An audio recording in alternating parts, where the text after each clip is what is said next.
Antes da gente começar o sermão, que tem algumas coisinhas para falar aqui para vocês. Primeira nota de rodapé que quero deixar para esse sermão é que essas imagens que você encontra aqui na frente não tem nada a ver com idolatria, tá?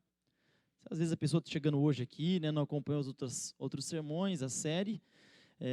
Essas imagens são pinturas, obviamente, né? São pinturas. Não, podia ser uma impressão também, mas são pinturas dos heróis que estamos tratando nessa série de Juízes. Estamos nessa série chamada Sede de Glória, a supremacia da graça no livro de Juízes. No primeiro sábado falamos sobre o Eude, um herói canhoto. No segundo sábado falamos sobre o Jefté, né? O herói ali que sabia muito pouco sobre Deus. E hoje a nossa proposta é tratarmos desse homem que é nítido quem é, né, gente? Não preciso falar. Então, se alguém tem alguma dificuldade com a utilização da arte para o culto, é uma oportunidade para você perder essa dificuldade, né? Isso não tem nada a ver com idolatria, isso tem a ver simplesmente com a utilização da arte de forma didática, de forma pedagógica, para que a gente consiga entender, compreender esses personagens que falam tanto ao nosso coração, pelo menos deveriam falar. Ele os usa mesmo assim. Hoje vamos falar de Sansão e eu convido você a abrir sua Bíblia no livro de Juízes. Vamos lá, livro de Juízes. Hoje estamos aqui com esse Sansão forte, né? Bem forte Sansão. Sansão tem características aí que vai nos ajudar a entender o sermão desta manhã. Agradeço mais uma vez a Nani pela arte, pela colaboração com o meu sermão. A artista que pintou, ela está totalmente conectada com o que eu vou pregar para vocês aqui nesta manhã. E o ponto central do meu sermão vai ser visível aqui para vocês quando o cérebro de vocês clicarem, tá? Não que não esteja clicando, né? Mas vai chegar lá, vai chegar. Nós vamos começar aqui esse ciclo sempre com aquele marcador do ciclo. Vocês lembram como que começa um ciclo de um juiz aqui no livro de Juízes? Qual que era a frase que marcava? E o povo retornou ou voltou a fazer o que era mal? Então a gente começa no capítulo 13, esse ciclo do juiz. Essa é a perícope, esse é o recorte do livro que a gente vai usar, tá?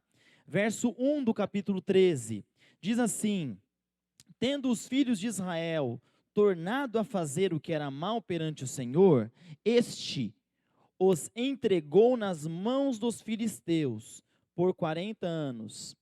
Aí no verso 2 diz que havia um homem de Zorá, da linhagem de Dan, chamado Manoá, cuja mulher era estéril e não tinha filhos. Segure aí agora comigo. Essa história é uma história tão fantástica, mas tão fantástica, por um fator específico que eu quero pontuar com vocês aqui. Que esse pai e a mãe de Sansão, eles vão receber uma promessa do anjo do Senhor. O anjo do Senhor vai aparecer para a mulher e vai falar assim: olha, você vai ter um filho, e vocês não vão passar a gilete na cabeça desse menino.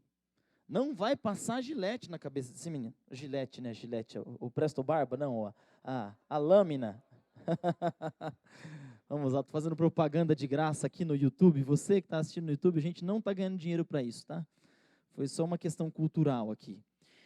Passar a navalha na cabeça do menino, porque ele vai ser nazireu desde o berço, desde a barriga. Só que essa mãe era estéril, tá? Ela era estéril. O anjo do Senhor promete isso. E aí depois o Manoá, o pai, fala: não, eu queria ver esse anjo de novo, eu quero saber mais detalhes disso daí. Né? Eu quero que esse anjo fale para mim o que realmente está acontecendo.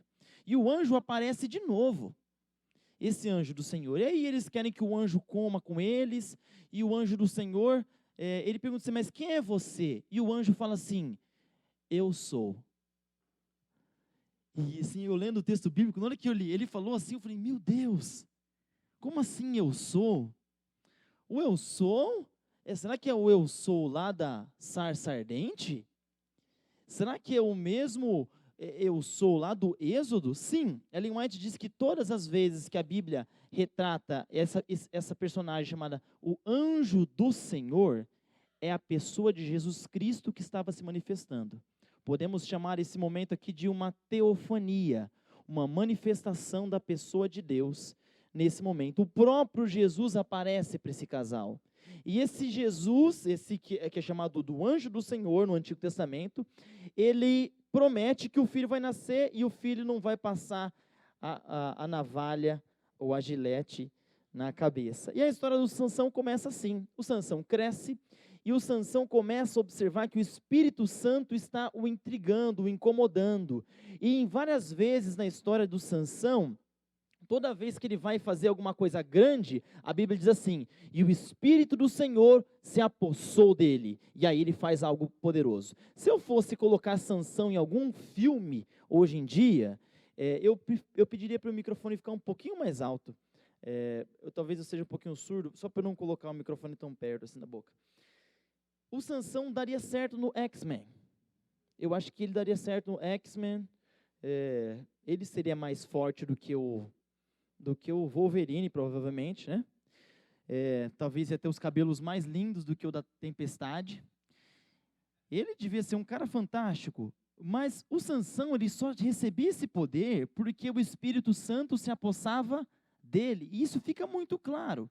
E os cabelos dele eram o quê? A manifestação da graça de Deus na vida dele. Não era dele o poder, mas o cabelo grande revelava que a graça de Deus estava sobre ele. Muito importante você entender isso aqui. Toda vez que alguém fala alguma coisa, faz um discurso, é importante você observar aquilo que se repete, aquilo que é recorrente. Quando uma pessoa fala muito de uma coisa, a gente entende o quê? Que ela tem muito daquilo na cabeça dela. Tem muito daquilo na cabeça dela. Então, às vezes, você tem um amigo, né? Tem o seu amigo lá, o rapaz que você vai jogar bola com ele, ou você vai ali e joga bocha na praça lá, né? Cada um com o seu esporte. Aí, se aquele rapaz fala muito de mulheres, se aquele rapaz fala muito assim, não pode ver uma mulher na rua que quer comentar sobre as propriedades físicas da mulher e quão relevantes elas são ao olhar, você começa a perceber que aquela pessoa tem uma certa tendência a ter aquele olhar, aquela fala, né? E provavelmente aquilo se torna uma prática em algum momento, né? É mais difícil que alguém que fale tão pouco de algo, pratique algo. A gente expressa, a gente coloca para fora o que está dentro de nós, né? E o autor, o Samuel, que escreveu o livro de Juízes, ele está falando aqui, ó, olha o cabelo, gente, olha o cabelo, desde pequeno o anjo falou, não passa a navalha. Aí continua a história de Sansão, lá na frente ele vai encontrar uma mulher, chamada Dalila, que todo mundo odeia, acha ela uma piriguete, né? Acha um bafo a Dalila. E quando Dalila começa a enganar o Sansão, todo mundo fica revoltado, principalmente as mulheres.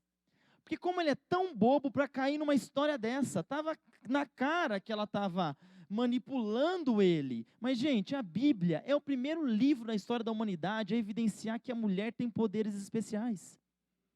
Mulher tem poderes especiais, é claro isso. Você vê como que é? Para fazer a mulher cair, o diabo teve que contar uma história. Né? Contou uma história, tentou convencer, usou argumentos e tal. Para fazer o homem cair, a mulher falou, come. Ele comeu. A Bíblia está falando isso há muito tempo já, gente. Não precisou de muito para o homem cair. Foi só oferecer. Mas para derrubar a mulher, teve que ter uma maior argumentação ali, né? Teve que ser um baita de um advogado, a serpente. E o Sansão fica nos braços da Dalila. E de novo a cena do cabelo volta. Por quê? O cabelo é a manifestação da graça de Deus na vida de Sansão. Ele era um herói, mas era um herói sem poder. O poder estava no cabelo, não exatamente no cabelo, mas o cabelo era a manifestação do poder de Deus na vida do Sansão. Mas o que me chama a atenção na história de Sansão não é porque ele pegou a boca do leão e arrebentou assim como se fosse um cabrito. Quando eu leio a Bíblia, eu me sinto muito fraco, gente. Quando eu vou na Smart Fit também, mas quando eu leio a Bíblia, mais fraco ainda. porque o autor bíblico diz assim, que ele arrebentou assim a mandíbula de um leão como se fosse a de um cabrito. Eu fiquei pensando, ele acha que eu consigo de um cabrito? Ele está pressupondo que eu consigo quebrar a mandíbula de um cabrito. Bem provável que não. Mas talvez para os homens daquela época, né? Eles conseguissem quebrar a mandíbula do cabrito assim, com facilidade. Eu sou um menino, quando eu via minha mãe matar uma galinha, eu entrava em choque, gente. Eu não gostava de comer galinha morta. Se eu comer essa galinha morta, não, toda galinha é morta, mas eu vi essa morrer, eu não consigo, né? Se eu não vejo, para mim é melhor. Imagina quebrar a mandíbula de um cabrito. Você vê como a nossa geração é muito Nutella, como eu disse para vocês. Para a gente ler o livro de Juízes, a gente precisa ficar bem homem, porque senão a gente não entende o que está acontecendo aqui. E a história de Sansão continua. E eu quero levar vocês hoje a ler a parte final da história de Sansão, onde o Sansão já não tem mais a cabeleira grande, onde o Sansão é diferente daquele homem que, no princípio da história ali, era descrito como forte, bem assim, danadinho, né? Ele era danadinho, gostava de fazer umas coisinhas erradas, ainda bem que não tinha Las Vegas naquela época, porque Sansão estaria lá, fazendo algum show por lá.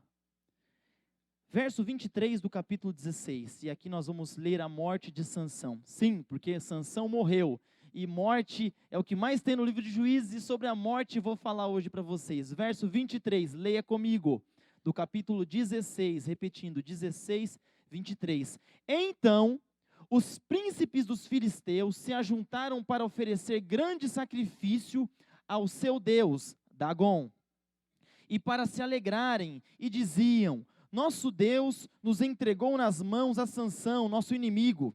Vendo o povo, louvavam ao seu Deus, porque diziam: nosso Deus nos entregou nas mãos o nosso inimigo, e o que destruía a nossa terra, e o que multiplicava os nossos mortos. Alegrando-se-lhes o coração, disseram: mandai vir Sansão, para que nos divirta. Trouxeram Sansão do cárcere, o qual os divertia. Quando o fizeram estar em pé entre as colunas, disse Sansão ao moço que o tinha pela mão: deixa-me para que apalpe as colunas em que se sustém a casa, para que me encoste a elas.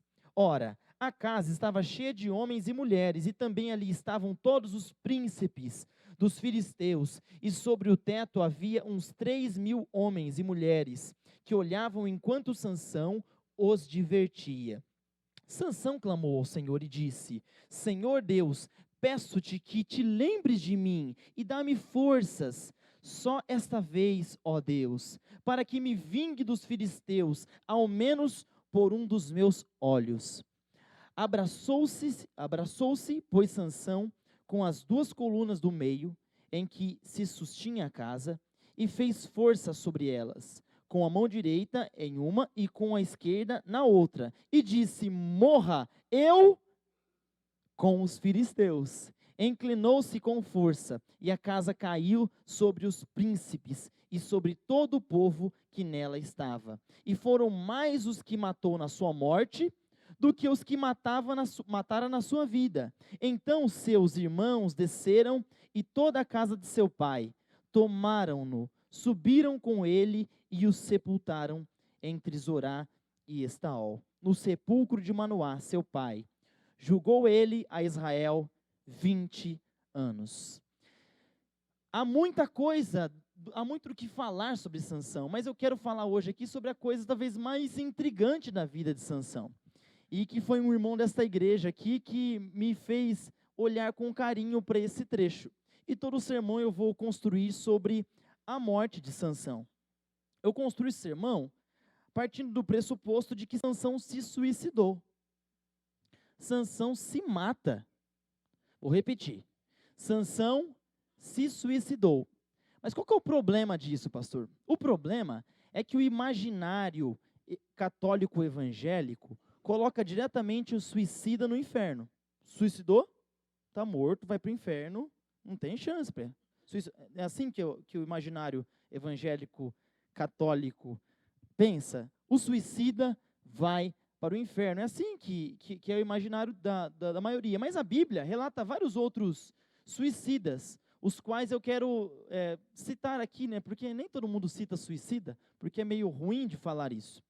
Mas Abimeleque, que também está no livro de Juízes, ele vai se suicidar.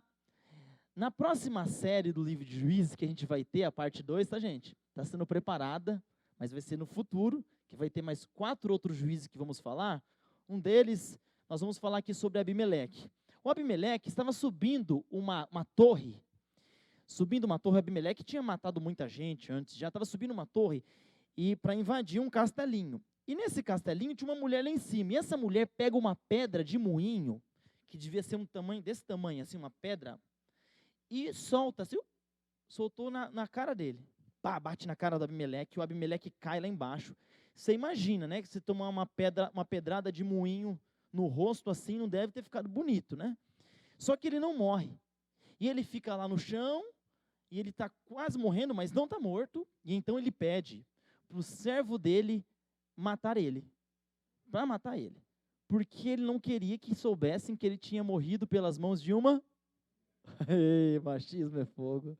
Morre de qualquer jeito, menos pela mão de uma mulher. Então Abimeleque, ele prefere ali morrer por a espada do servo, mas pela mão da mulher não. Nós temos o Aitofel também, que se enforcou ali para se redimir da traição de Davi. Temos Zinri, que incendiou a própria casa, deu onde Nero, só que com ele mesmo dentro.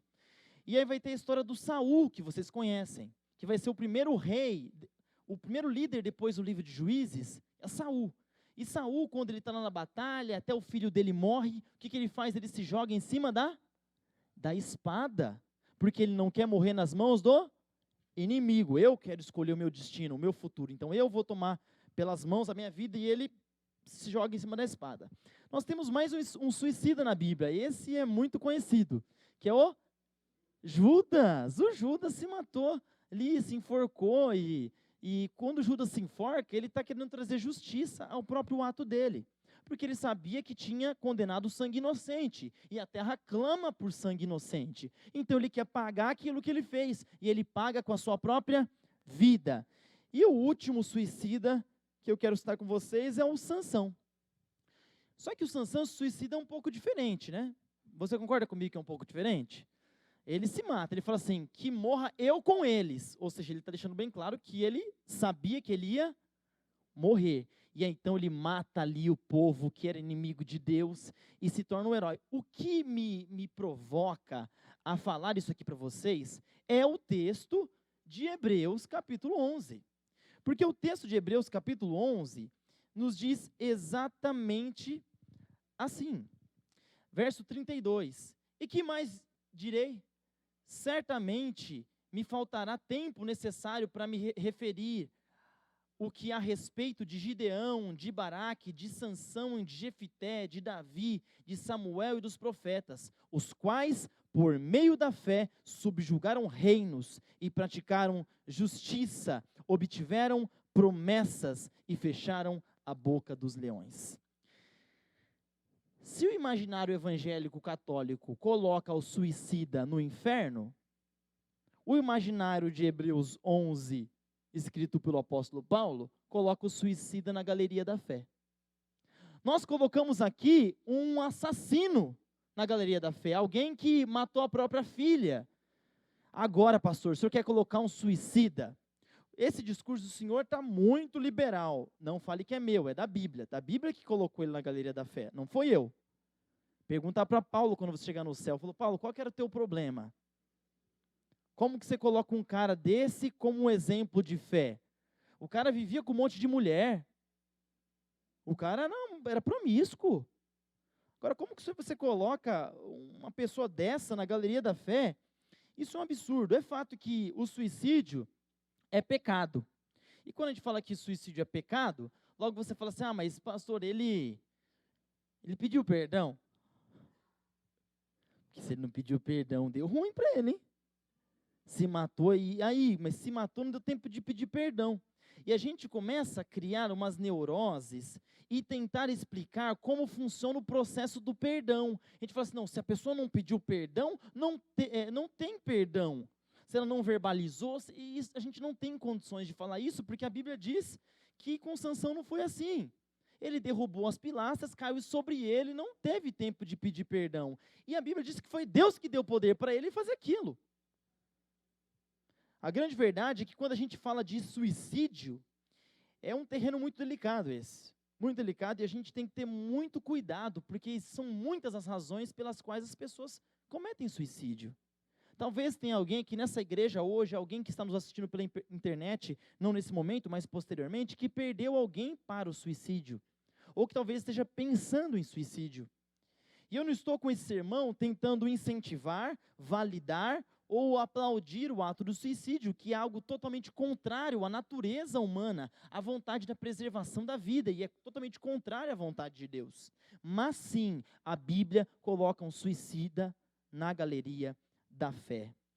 Essa história de Sansão me lembra muito um filme chamado Bastardos Inglórios, que retrata uma cena onde em um cinema haveria uma apresentação de um filme de Goebbels, um publicitário do nazismo, e lá estariam vários líderes nazistas. E esse grupo planeja para colocar fogo e queimar todos os nazistas, os príncipes, ali dentro daquele palácio. E acabam alguns morrendo junto ali também. Se fôssemos retratar no cinema a história de Sansão, seria muito parecida com essa do Tarantino. Mas o suicida, ele se suicida por muitas razões. Às vezes ele se suicida por vergonha. Às vezes a pessoa fez uma coisa tão horrível, e aí estoura, todo mundo fica sabendo. Vazou o áudio no WhatsApp, né?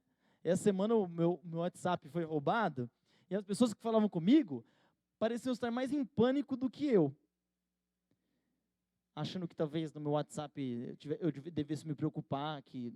Não, no WhatsApp eu não tinha problema nenhum. Meu medo era que a pessoa invadisse minha conta ou prejudicasse os queridos irmãos, falando que era o pastor que estava precisando de dinheiro.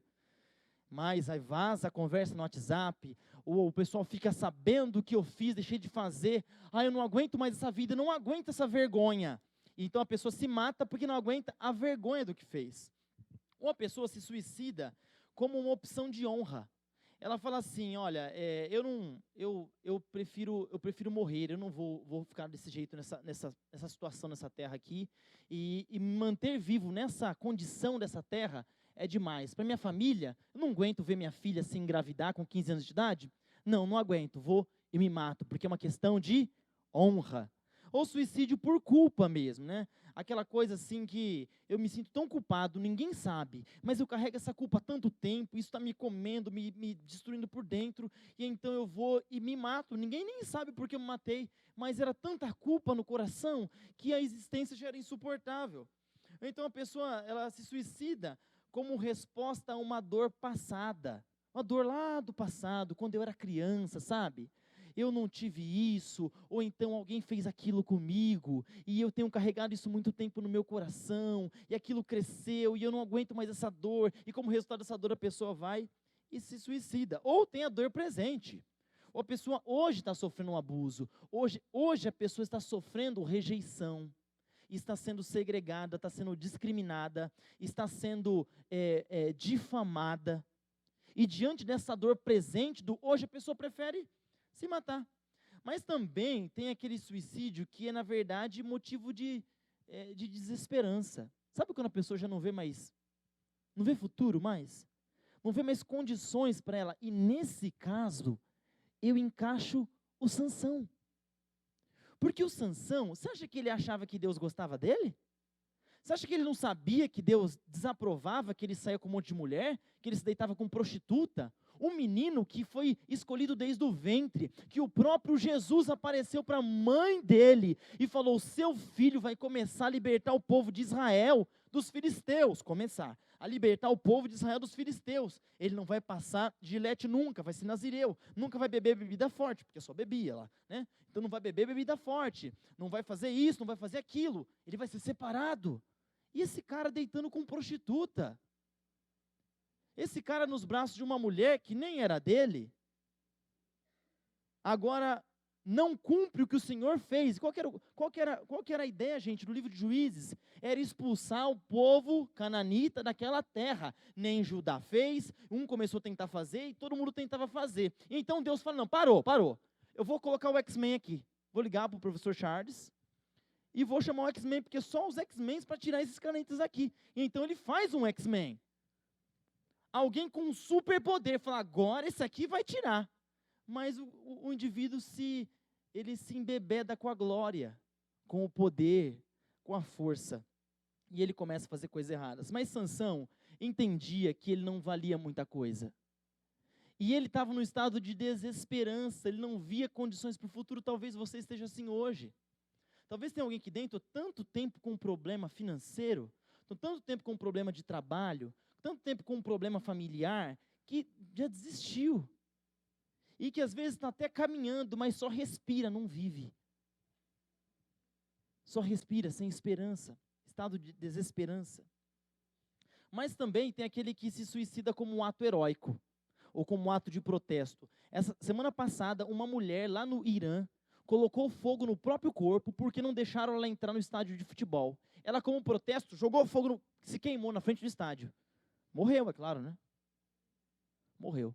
É claro que esse ato heróico também tem aquela vontade de equalizar alguma coisa na sociedade. A pessoa pensa que se matando, ela vai fazer um bem maior para alguém ou para outro. Mas também tem aquele que se suicida querendo poupar a dor ou fazer com que o próximo, ou aquela pessoa que está próxima dela, não conviva com o seu próprio sofrimento. É o caso das pessoas que vão optar por desligar aparelhos ou por uma injeção letal, alguma coisa assim, para acabar com o sofrimento. E por último, e eu quero fazer aqui essa menção muito importante, que na minha visão como cidadão e como um bom leitor, o suicídio é resultado de um desequilíbrio psíquico.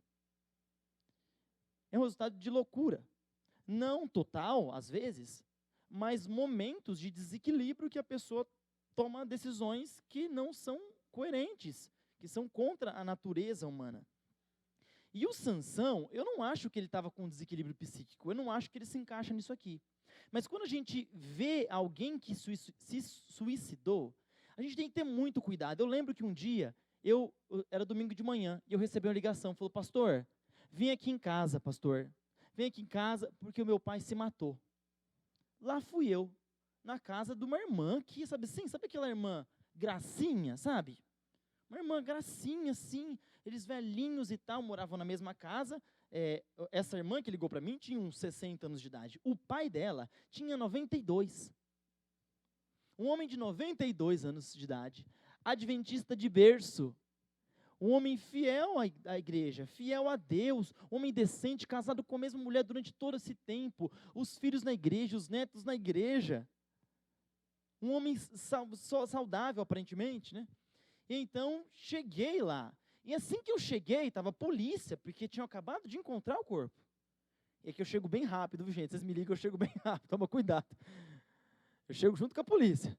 A polícia estava lá. Cheguei na frente, só que o primeiro passo que eu dei, eu me arrepiei, gente, de nojo. Não da pessoa que tinha se matado, mas de um irmão que estava na garagem da pessoa falando assim, que pena que ele não vai para o céu, né? Que pena que se perdeu assim, era uma pessoa tão boa, agora não vai para o céu. Porque se matou, não vai para o céu. E eu fiquei pensando, mãe de Ná ali. Mãe de Ná se batizou. Está profetizando aqui no nosso meio agora. Gente do céu, a primeira coisa que eu fiz, eu falei, irmão, com licença, chamei a família para dentro e falei assim, olha, não deixe ninguém falar para vocês do futuro do seu pai. Porque o futuro a Deus pertence e o juízo também. Ninguém sabe o que passava na cabeça desse homem. Ninguém sabe o que ele sentia. Eu vou dizer uma coisa para vocês. A maior dor do mundo é a sua dor. Você pode achar que... o que é isso? Você está com um problema no braço ali, Glaucia? Frescura, eu fiz uma cirurgia, eu tirei um tumor do tamanho de uma laranja do meu ovário. né? Já viu, todo mundo teve um tumor tomando laranja, né? Já tirou. A gente minimiza a dor do outro, mas na verdade, a nossa dor é a maior dor que existe. É a maior dor do mundo. Então não julgue o irmãozinho que aconteceu essa desgraça na vida dele lá, falando que não vai para o céu. Eu tenho certeza que aquele irmão vai para o céu, sim, eu tenho certeza. Eu o conhecia. E eu vou dizer para vocês que a melhor oração é uma vida, não é 3 segundos que você falou com Deus, não. A melhor oração é uma vida. Se você fica esperando que aquela oração final antes de morrer, não. Comece a fazer essa oração hoje. A oração final a gente faz hoje, vivendo hoje. A oração que Deus ouve é uma vida. Não são palavras vazias. Palavras repetidas que eu ouvi o pastor falar, eu vou repetir hoje lá em casa, quando eu ajoelhar do lado da minha cama. A principal oração é uma vida. E eu aprendi muito cedo no meu ministério que a gente faz muita besteira em nome de Deus. E fala muita besteira em nome de Deus. A Bíblia não fala sobre suicídio. Ah, pastor, então por que você está falando sobre suicídio? Porque a Bíblia ela não trata o suicídio como uma razão de perder a esperança do céu. A Bíblia em nenhum momento fala isso. Quem fala isso é o imaginário evangélico católico, que conclui que a pessoa não vai para o céu.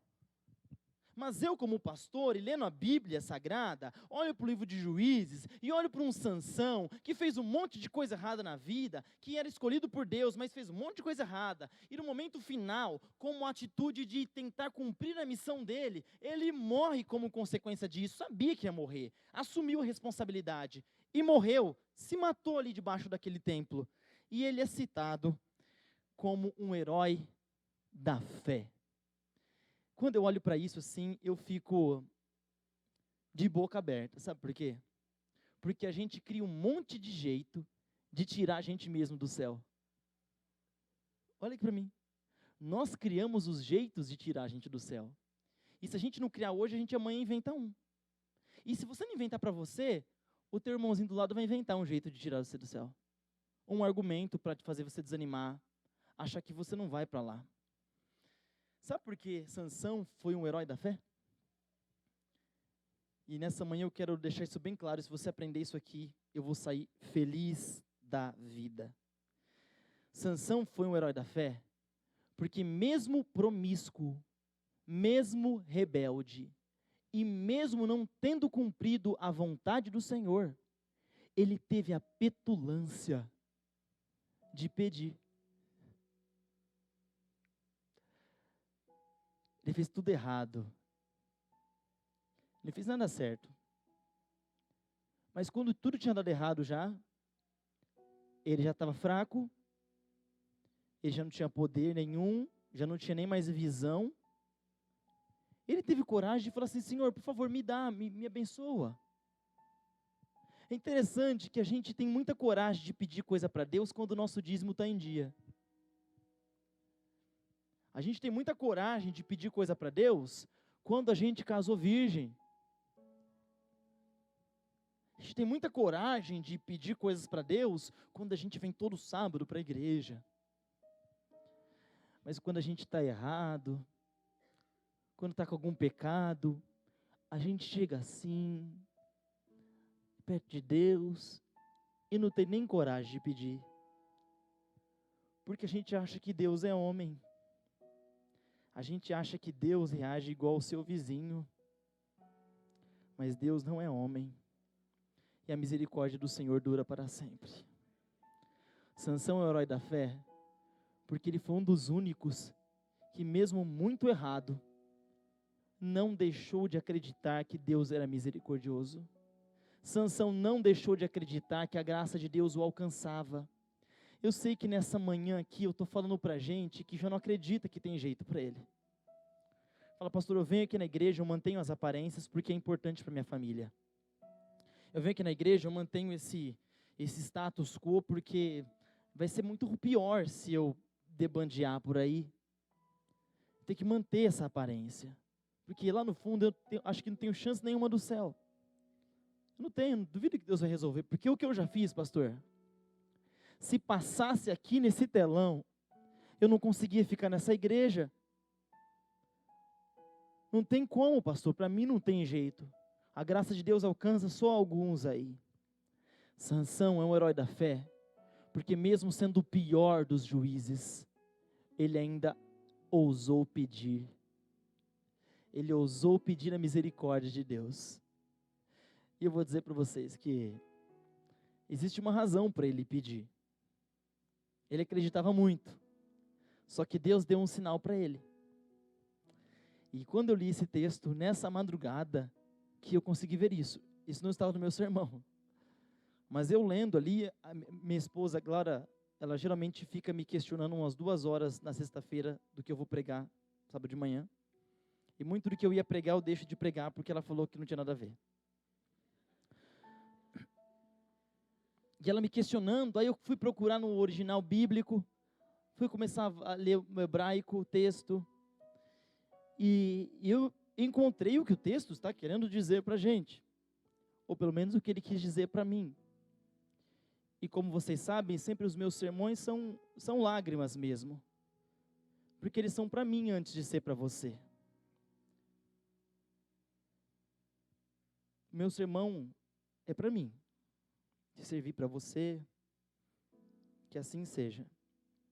Antes de terminar a história de Sansão, no verso 16, no capítulo 16, tem um verso que a gente não leu.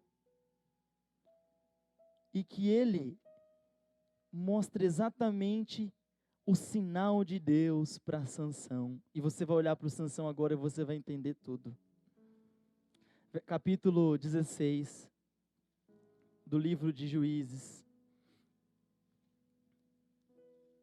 Já fechou a Bíblia, né? Desacreditou que eu ia voltar nela. Tenha fé. Capítulo 16, pode continuar, Miller. Verso 22 diz assim: e o cabelo da sua cabeça, logo após ser rapado, começou a crescer de novo. E eu falei, que coisa, começou logo depois a crescer de novo? E então eu fui olhar no original bíblico, e o original sugere para a gente que o cabelo começou a crescer visivelmente logo após que foi rapado. De forma miraculosa, o cabelo do Sansão começa a crescer novamente, logo após de ser rapado. O cabelo de Sansão era a manifestação do que, gente? Da graça de Deus na vida dele. O mundo pode cortar teu cabelo, você mesmo pode ser o motivo pela desgraça na sua vida. Talvez a situação que você esteja hoje seja fruto da sua perversidade, do seu erro, do seu pecado. Mas eu quero dizer para você que a graça do Senhor, ela começa a nascer logo que o seu arrependimento surge. E começa a nascer junto, mostrando para você, olha, se você pedir, eu te dou sim. Eu sei que você está cego, eu sei que ninguém dá nada mais para você. Você está fazendo serviço de animal agora, sofrendo a consequência do seu pecado. Mas eu quero dizer para você que as minhas misericórdias duram para sempre. E eu não mudo, eu não sou homem. E se eu disse que eu estou com você, eu estou com você. O que você fez ou deixou de fazer não muda quem eu sou, só muda quem você é. Mas eu ainda sou Deus. Eu ainda te perdoo, Sansão. E sabe aquela força que eu te dava?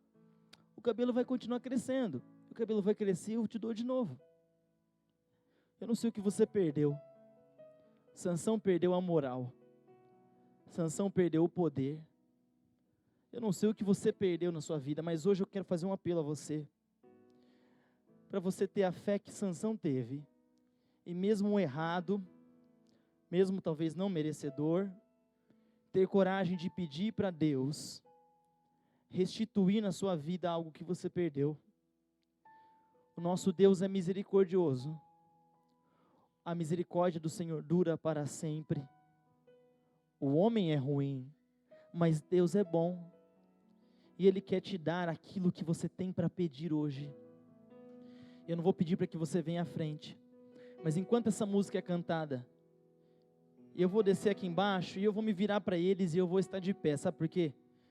Porque eu tenho algo para pedir para Deus. Eu não me acho melhor do que Sansão. Eu só queria ter a fé dele. De hoje, errado como eu sou, ter coragem de pedir algo que só no fundo do meu coração está, e só Deus conhece. Eu acredito que Deus ouve o seu povo. Eu acredito que Deus pode abençoar e agraciar você. Então, enquanto essa música é cantada, se coloque de pé e faça a oração de Sansão.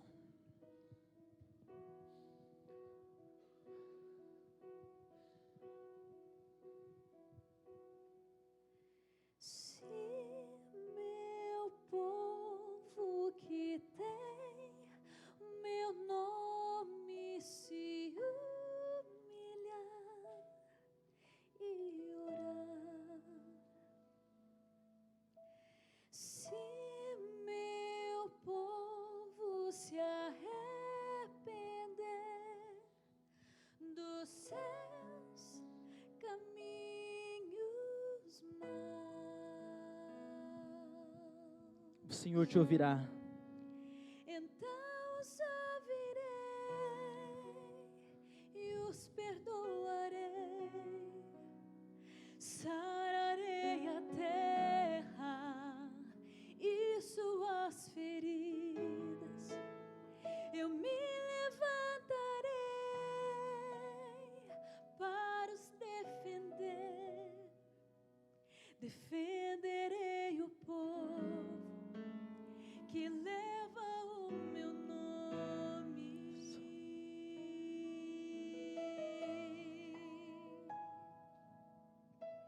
Se buscares a minha face ao invés das minhas mãos,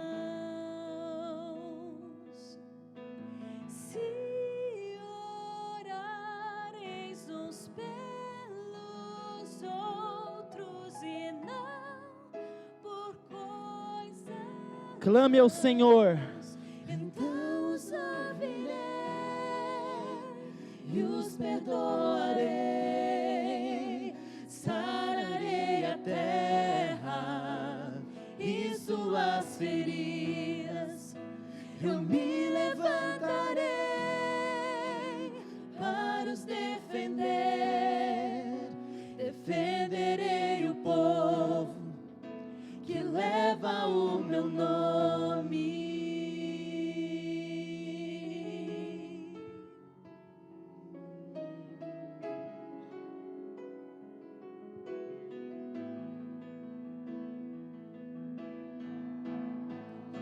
Então os ouvirei e os perdoarei, sararei a terra e suas feridas.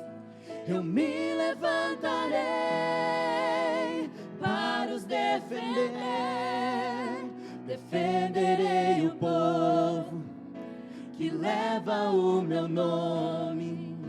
Então me lembrarei das minhas promessas, ouvirei as preces e sararei a terra. Nos erguerei de novo, ainda nesse tempo, como num só povo que pede por renovo. Em nome de Jesus.